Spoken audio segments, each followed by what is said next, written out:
Share stock marketing, share market. Investment. ఆ! హ్మ్. అంటే ఈ మన జాతకాన్ని బట్టి హ్మ్. దీన్ని బట్టి హ్మ్. ఏ ఫండ్ మీద ఇన్వెస్ట్ చేస్తే డబ్బులొస్తాయి అనేది ఉంటుందా? ఇదంతా ఉట్టిదా? 100%. నిజమేనా అది? 100% అవునా? ఓకే. 100% ఉంటుంది. ఓకే. ఇప్పుడు ఇందాక నేను జ్యోతిష్యంలో 2 గ్రహాలు కలిస్తే ఇలా మ్యాజిక్ జరుగుతదని చెప్పా కదా! అవును. ఇప్పుడు మీరు త్రిమూర్తుల పేరు ఇచ్చినందుకు నేను ఇంకో అవును. దాంట్లోకెళ్ళాలి. వెళ్ళాలిగా ఇప్పుడు తప్పదు. న్యూమరాలజీ ప్రకారం చెప్తాను. ఓకే.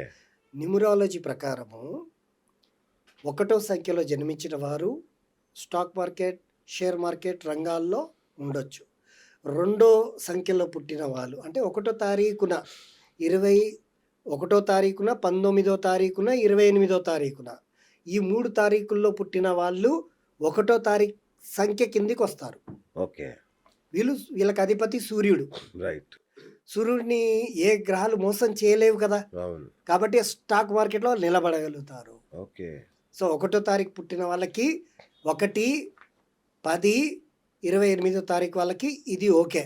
ఓకే. రెండో తారీఖు పుట్టిన వాళ్ళకేందంటే, వాళ్ళు ఎమోషనల్. వాళ్ళకి సెట్ అవ్వదు. ఓకే. సెట్ అవ్వాలంటే జన్మ జాతకంలో గ్రహాలు చూడాలి. ఓకే. వాళ్ళకి దశలు ఎలా నడుస్తున్నాయో చూడాలి.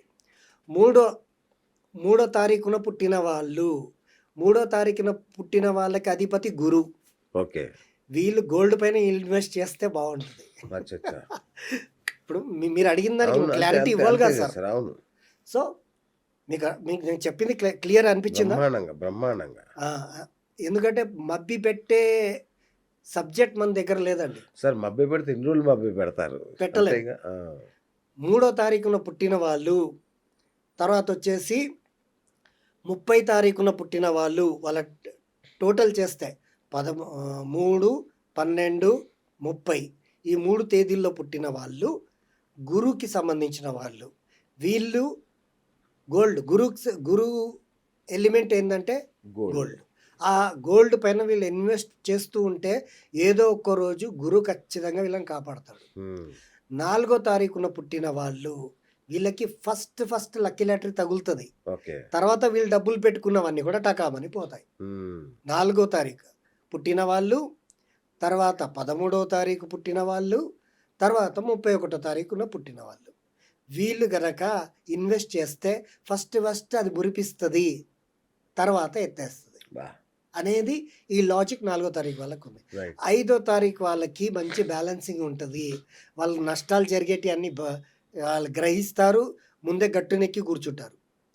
5 తారీఖున పుట్టిన వాళ్ళు. అవును. 5, 14 తర్వాతొచ్చేసి 23 ఓకే. ఈ తేదీల్లో పుట్టిన వాళ్ళు. హ్మ్.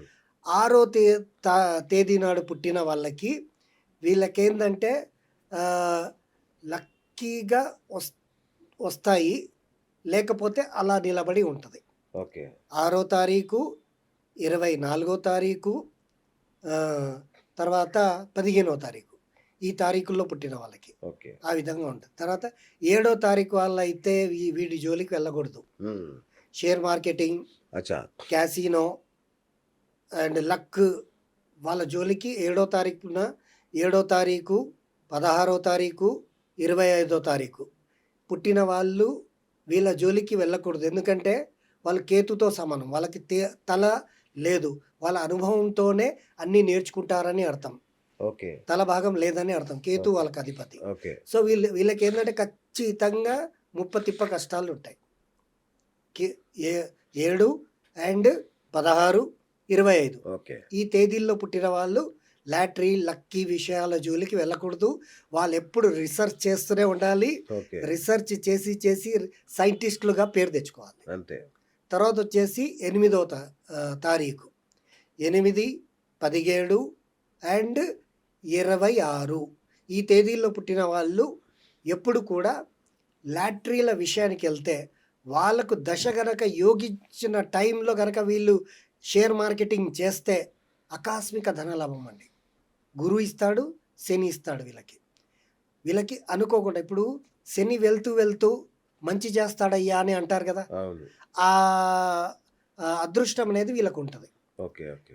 9థ్‌లో పుట్టిన వాళ్ళు 9 తారీఖు, తర్వాతొచ్చేసి 18 తారీఖు, తర్వాతొచ్చేసి 27 తారీఖు. ఓకే. ఈ తారీఖుల్లో పుట్టిన వాళ్ళు ఎప్పుడు కూడా షేర్ మార్కెటింగ్, ఇన్వెస్ట్‌మెంట్‌లో ఉంటే వాళ్ళకి ఓన్లీ రియల్ ఎస్టేట్ సంబంధించినటువంటి విషయాల్లో and automobile share marketing field సంబంధించిన వాటిలో వాళ్ళు కనుక ఇన్వెస్ట్ చేస్తే నో డౌట్ అండి నిలబడతారు.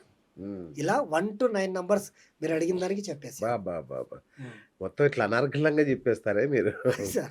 Right sir. ఇంకోటి మా వాళ్ళలో మోసపోయిన బ్యాచ్ ఒకటి ఉంటుంది. అంటే ఓకే. ఫ్రెండ్స్ అని చెప్పి అన్న ప్లీజ్ అన్న అర్జెంట్ అన్న ప్రాణాల మీదకి వచ్చిందన్న అని చెప్పి డబ్బులు తీసుకెళ్తారు, ఇంక ఇవ్వరు. అవును, లక్షలు కోట్లు మోసపోయిన వాళ్ళు ఎంతో మంది ఉన్నారు, అవునండి, నమ్మి మోసపోయిన వాళ్ళు. అవును. దీన్ని తిరిగి రాబట్టుకోవడానికి ఏమైనా పరిహారాలు ఉంటాయా? పరిహారాలు అంటే ఇప్పుడు ఏమంటారంటే పెద్దలే చెప్తారనమాట. ఏమని? ఆ, చెడు సాంగత్యం చెయ్యకురా, చెడువై తిరగకురా అని పెద్దలే చెప్తుంటారు మనకి. అవును. ఒక్కవేళ వాడికి ఇచ్చావా నువ్వు గంగలో పోసినట్టే ఆ, అని అంటారు కదా, పెద్దవాళ్ళే అంటారు. అవును.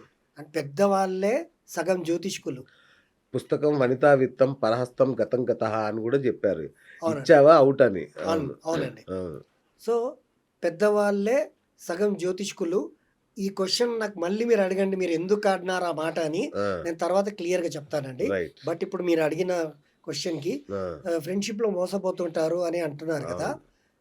ఎవరికైతే రాహు బాగుండడో ఆ రాహు ఫ్రెండ్ రూపంలో వస్తాడు. ఆ, ఫ్రెండ్షిప్ మోసాలన్నీ కూడా చేసేది రాహునే. ఓకే రాహు జాతకంలో అందరికీ యోగించాడు.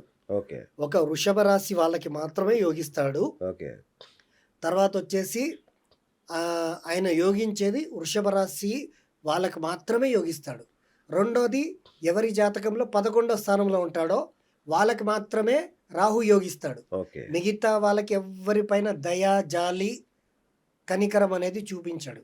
ఏంటంటే మనకు రాహు బాలేడు అనుకోండి, ఓకే ఆయన ఫ్రెండ్ రూపంలో వచ్చి ఆయనకి సైలెంట్గా ఇంట్లో కడుపు నిండా మంచిగా నెయ్యి వేసి అన్నం పెడుతుంటే అమ్మ ఆ అన్నంని కూడా తిననీయకుండా పక్క నుండి అరే రారా బయటికి రారా, ఒక పని ఉందిరా ఫోన్ చేస్తూ ఆ అన్నం కూడా కడుపు నిండా తిననివ్వకుండా సగం నుండే అన్నం వదిలేసి బయటికి రప్పిస్తాడు రాహు. ఇలా ఏ ఫ్రెండ్స్కి అయితే సగం సగం అవుతుందని తెలుస్తుందో, సగం పని మనకు ఆపేసి మరి బయటికి పిలుస్తున్నారని ఐడియా రాగానే రాహు వచ్చాడని అర్థం చేసుకోండి. ఓహో రాహుని మీరే గుర్తుపట్టచ్చు. ఓకే ఎప్పుడైతే ఆ విధంగా ఆయన బయటికి వెళ్తాడో, బయటికి తీసుకెళ్ళి ఒక ఆ, ఏది అమ్మాయిని మెప్పించడానికి మనం సెల్ఫీ దిగాలరా, ఉం? లేకపోతే ఇలా సెల్ఫీ మనం దిగకపోతే ఆ అమ్మాయి నీకు దగ్గర అవ్వదురా అని చెప్పగానే వీడు ఏం చేస్తాడు? అన్నం, తిండి, నీళ్ళు అన్నీ అమ్మ నాన్న అన్నీ వదిలిపెట్టేసి సెల్ఫీ కోసం పరిగెత్తాడు ఫ్రెండ్తో పాటు. పరిగెత్తి మంచిగా ఇక్కడ దిగితే కాదురా అక్కడ సీన్స్ బాగా వస్తాయని అక్కడికంటే ఇంకా వేరే దగ్గర ఇంకా సీన్స్ బాగా వస్తాయని అక్కడి నుండి నది తీరాన ఇంకా బాగా వస్తాయి సీన్స్ అని చెప్పి నది తీరాన నది ఎత్తుల పైనకి వెళ్ళి నదిలో పడుతున్నట్టు సీన్ తీస్తే ఆమె ఇంకా తొందరగా నీ పైన అట్రాక్షన్ అవుతుందని అలా తీస్తూ నీళ్ళల్లో పడిపోయాడు ఒక అబ్బాయి ఇన్ మహారాష్ట్ర. బా బా బా బా బా మహారాష్ట్ర ఫ్యాక్ట్ అండి ఇది. రాహు అతన్ని అలా మింగేస్తాడు. బా. కాబట్టి ఈ రాహుతోటి ఫ్రెండ్షిప్లో మెయిన్ ఆడవాళ్ళ రూపంలో రాహు రాడు, ఆ, ఎప్పుడు కూడా మగవాళ్ళ మగవాళ్ళ రూపంలోనే వస్తాడు. అండ్ ఈ విధంగా సగం సగం పనులు వదిలిపెట్టి మనల్ని ఎప్పుడైతే మనం రమ్మని అంటున్నారో, ఈరోజు నేను చిన్నపిల్లలు 10th క్లాస్ వాళ్ళకి కూడా జ్యోతిష్యం అనేది యాక్టివేట్ అవుతుంది. ఆ, ఎప్పుడు 12 సంవత్సరాల నుండి పిల్లలకి అచ్చా. జ్యోతిష్యం యాక్టివేట్ అవుతుంది. చిన్నపిల్లలకి 10th క్లాస్ పిల్లలకి కూడా నేను ఈరోజు మన బిఎస్ టాక్ షో నుండి నేను మంచి ఇన్ఫర్మేషన్ ఇస్తున్నాను. ఏ ఫ్రెండ్స్ అయితే మీకు మధ్యలో ఆ పని ఆపి రమ్మని అంటారో అక్కడ మీకు రాహు వచ్చాడని తెలుసుకోండి. ఆ పని మొత్తం మీరు కంప్లీట్ చేసి ఆయనకు ఒక 10 నిమిషాలు నిలబెట్టి బయట అప్పుడు మీరు వెళ్ళండి, మీకు రాహు దోషం ఉండదు. అచ్చా అచ్చా is a fact. Super sir super.